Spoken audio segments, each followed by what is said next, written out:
Ford hurried home, elated by the anticipation of the reunion. The business trip was planned to last until the beginning of January, but he had successfully managed to solve all the cases much earlier. It was the real happiness to meet Christmas with his beloved wife in his cozy apartment on the 7th floor of the new building, which he had bought just before his wedding so that he would have a place to bring his wife and start a happy new life. The man knew that Jessica, his wife, did not cook anything because she had told him on the phone yesterday that she would celebrate Christmas in her sleep because she did not want to celebrate Christmas without him. So, he stopped by the supermarket on the way and bought sliced salads, champagne, and a bouquet of flowers for his beloved princess. On the wings of love, he rushed home, or rather in a cab. He did not ring the doorbell but decided to open it with his own key. He went quietly into the kitchen, carefully put the packages down, and tiptoed to the bedroom, thinking Jessica was asleep. However, when he opened the door quietly, he found that Jessica wasn't there. This somewhat confused Ford, and he immediately dialed his wife's number, but the caller was not online. It was a little strange because Nina had moved there from another city. They had met by correspondence, and she didn't have any family, friends, or even colleagues here. Because Jessica didn't have a job yet, she tried to find a job, but she had had no luck for almost a year. So, where could she go? Ford asked himself, but he couldn't find an answer. He dialed more of her numbers, but it was unavailable.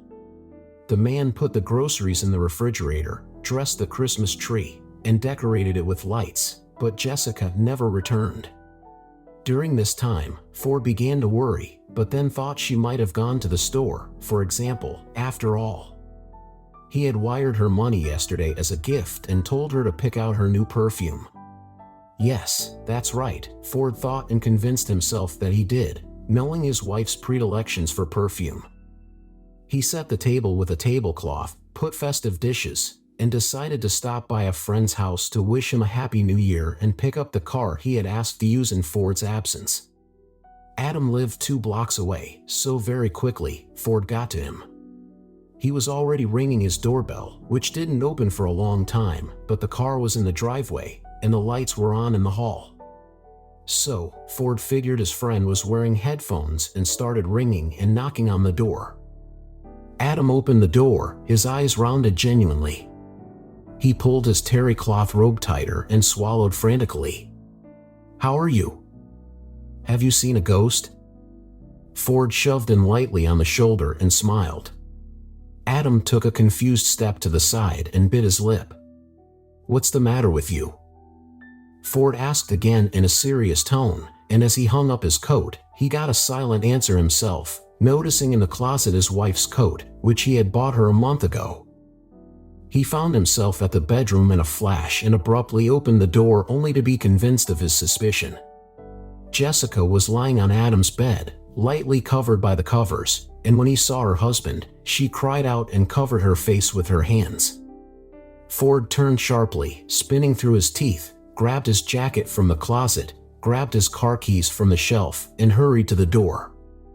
Then he turned sharply and knocked Adam out with a swing. As he pulled out of the door, Ford noticed a basket on the hood of his car and a woman running away from it. "Stop!" the man shouted. "Pick up your things, stop!" He wanted to rush after her, but she was already far away, and he decided he did not have time to deal with deviants on top of his own problems. As Ford approached the car, he heard a child squeak, and as he leaned over the basket with the baby in it, he realized that now the problem would definitely be his. He rushed after the woman, but there was no sign of her. After circling around the house, he returned, put the cradle in the back seat, and went to the nearest police station. It was 4 hours before Christmas, and no one wanted to work anymore. "Wait," the man on duty, looking out of the window, grudgingly stretched out. "Why should I wait for anything? It's not really my problem." Ford tried to find out, but the man slammed the window, leaving the man unanswered. Realizing very quickly that he was not welcome there, Ford decided to act himself. He opened the cape on the cradle and noticed a folder of papers on the side. He opened it. It was the baby's papers and a note. Raise the bastard yourself. Ford dialed a longtime friend's number and asked to run a background check on the woman listed as the mother on the baby's birth certificate. What the hell, Ford? We are celebrating, and I do not have time to celebrate. I have an urgent need. 10 minutes later, my friend called me. You're lucky, there was a computer with a base. They found your lady. Write down the address. Ford thanked and did not hesitate to go there. No one answered the door, and the smell of gas wafted from the apartment. He pushed the door open immediately, put the cradle on the steps, and walked quickly through the apartment, covering his face with his jacket. In the kitchen, a young woman was sitting on the floor, crying quietly. Get up, you fool! Ford shut off the gas pipe, opened the window, and helped the woman up. He quickly led her out of the apartment and placed her on the steps, opening a window on the landing. She looked up at him hazy. Can you walk? Ford asked loudly, and the woman nodded fearfully. He took the cradle too, in which the baby was not quite tossing and groaning, and said loudly again, so that there was no chance of disobeying, follow me. He put the woman in the car, put the cradle beside her, and drove to the house, leading the stranger with a baby into the apartment. Ford immediately discerned that the woman had apparently not eaten or slept in a long time. He pointed her to the door of the room, brought her a glass of water, which she greedily drank. The girl looked up at Ford. Why did you take me away from there? Don't you get it yourself? I don't want this life. I don't want it. Let's see what you say in time, sternly replied Ford. Why did you decide to give me your child? Not you, Adam. I put the cradle on his car, said the woman quietly. No, it's my car. Adam used to take yours for rides sometimes. It is not mine, she said and cried. He's the last bastard. I hate him. Don't get me started. Come on, I've got enough problems myself. Go wash your face and tell me what's going on. What's your name, by the way? Melissa. Are you from the countryside? No, my parents named me after their favorite actress. Melissa washed her face and returned to the room, sat down on the sofa, and asked for water. Ford brought a glass, and after drinking the water, she began the conversation without too many reminders. I interned under him. We started dating. He promised to marry me. He spoke well, asked me out on a date, and on March 8th, he invited me to his place, laid the table, gave me a bouquet. That was the first time I drank wine, and my head started spinning. I came to my senses in the morning in the same bed with him. I'd never been with anyone before. After that, he started avoiding meetings with me, and I couldn't find room for it all because of what had happened. I had been dreaming about something else. I had no intention of getting involved until I was married. I was cursing myself, and when I found out that I was pregnant, I went to him. He said that it was my problem and that it was up to me. I wanted to have an abortion, but when everything was ready and I was invited, I ran away. I couldn't kill a living thing. Melissa cried softly, her frail shoulders shuddered, and Ford felt sorry for her, and a wild anger boiled over at her former friend. When my belly became visible, my parents kicked me out of the house and told me to give up the baby. I wanted to write a renunciation, but I couldn't. Kind people helped with things for the baby, and when I came with him to my grandmother's old apartment after the maternity hospital, my parents found out and gave me 3 days to vacate the apartment or get rid of the baby. She wiped away her tears. I did not know what to do. There was no money and nowhere to live. I called him again, but he immediately told me to forget his number. Ford sighed heavily. He'd never imagined that the man he'd been friends with since high school could turn out to be such a jerk. Stop crying, Ford said calmly. When the baby reminded herself, Melissa pulled him out of the cradle and cried again. I don't even have anything to change him into, and he's wet.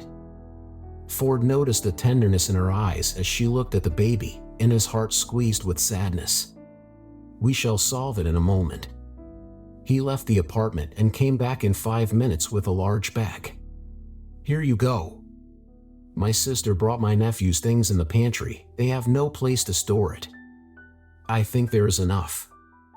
Melissa looked at him appreciatively and whispered softly, "Thank you." Then she hugged the baby to her and burst into tears. "Forgive me, my darling. I love you so much. Forgive me, you fool. I'll never forgive myself." The timer on Ford's phone went off. "Christmas is coming, and we have to celebrate with dignity. Hurry up and change the baby and change yourself." My sister's dress was there too. He went into the kitchen, got a bag out of the refrigerator, and started opening containers, transferring food to solid bowls. "Melissa, did you change your clothes?" "Yes, I'm feeding my son," the woman answered quietly, and after 15 minutes, she added, "Well, that's it. He ate and fell asleep." "Well then, help me quickly." She timidly left the room and lowered her head. "Thank you for everything. I dread to think what could have happened." "It's important to know in time," smiled Ford. The table was laid, and the champagne was opened when the congratulatory speeches began on television. "Well, Melissa, Merry Christmas. My name is Ford. I forgot to introduce myself." Melissa smiled for the first time at the corners of her lips and nodded. "Merry Christmas." The baby slept soundly, snoozing in his cradle, and Ford and Melissa talked until almost morning. In those few hours, he managed to get a glimpse of her and her soul, so pure, so naive, and so fragile. He invited Melissa and the child to stay with him. 3 rooms are too luxurious for him alone. She could find no words of gratitude and blushed silently. After the holiday, Ford left on a business trip, leaving Melissa the keys to the apartment and money for expenses. When he returned, he found that she had only spent a paltry portion. "Why did you limit yourself so much?" he asked. "What did you eat?" "I bought all the cheapest. I don't want to burden you." "Come on, Melissa. It was my last business trip. I got a promotion. I'll be an office worker now.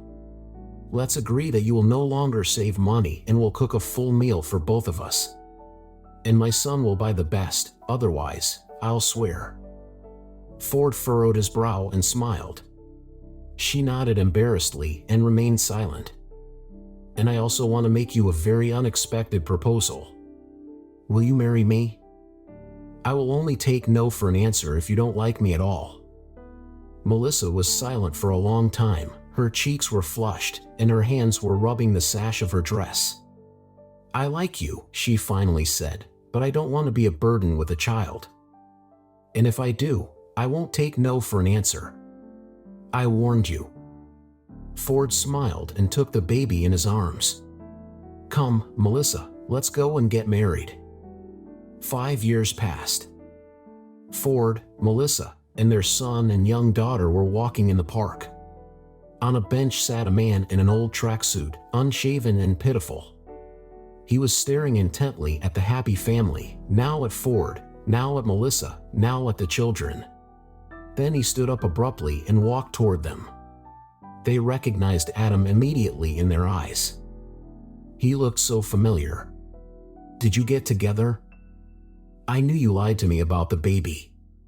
You wanted to hang someone else's yoke around your neck, 1-to-1.